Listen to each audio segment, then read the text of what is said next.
Classer les points de vente. Nous allons voir dans cette vidéo comment nous pouvons le faire. Alors nous pouvons le faire selon ce que vendent ces points de vente, mais aussi selon leur spécialisation, leur niveau de spécialisation, selon leur taille et enfin selon leur indépendance. Commençons par classer les commerces selon ce qu'ils vendent. Un commerce qui vend principalement des biens est appelé un magasin.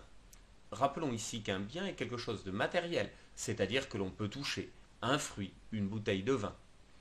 Lorsque le point de vente vend des services, on parlera plutôt d'agence ou de salon. Par exemple, un salon de coiffure ou un agent d'assurance. Un service, on s'en rappelle, est quelque chose d'immatériel, c'est-à-dire que l'on ne peut pas toucher. Dans le reste de cette vidéo et de notre cours, nous nous intéresserons principalement aux magasins. Classons donc ces magasins selon leur spécialisation. Ainsi, les magasins généralistes vendent l'ensemble des produits de consommation courante, alimentaires ou non. Par exemple, Auchan, Carrefour Market. Leur assortiment est large, c'est-à-dire qu'ils vendent beaucoup de familles de produits différentes. Les magasins spécialisés commercialisent des produits appartenant à une seule famille. Par exemple, un caviste, un primeur qui vend des fruits et légumes, un crémier qui vend du fromage. Leur assortiment, par opposition aux magasins généralistes, est étroit. Certains magasins vont avoir un assortiment un petit peu moins étroit, et vont proposer un vaste choix dans quelques familles de produits. C'est le cas par exemple des Galeries Lafayette. Les magasins généralistes à dominante alimentaire sont classés selon leur taille.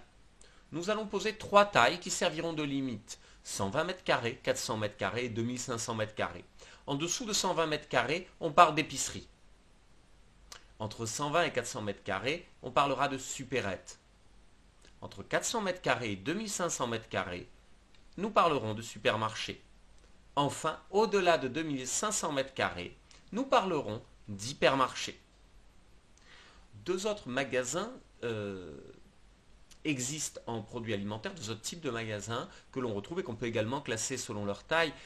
C'est généralement plus petit que 120 m². On y retrouve les commerces de proximité. Alors le commerce de proximité est lié à l'artisanat. C'est par exemple une boulangerie, une boucherie. Entre 400 m² au-delà de 400 m², on peut également retrouver des commerces qui vont vendre à bas prix. On parle de hard discount. Ces critères de taille sont importants à connaître. Classons maintenant les magasins selon leur indépendance. En effet, un commerce peut être plus ou moins indépendant. Le commerçant indépendant possède son magasin.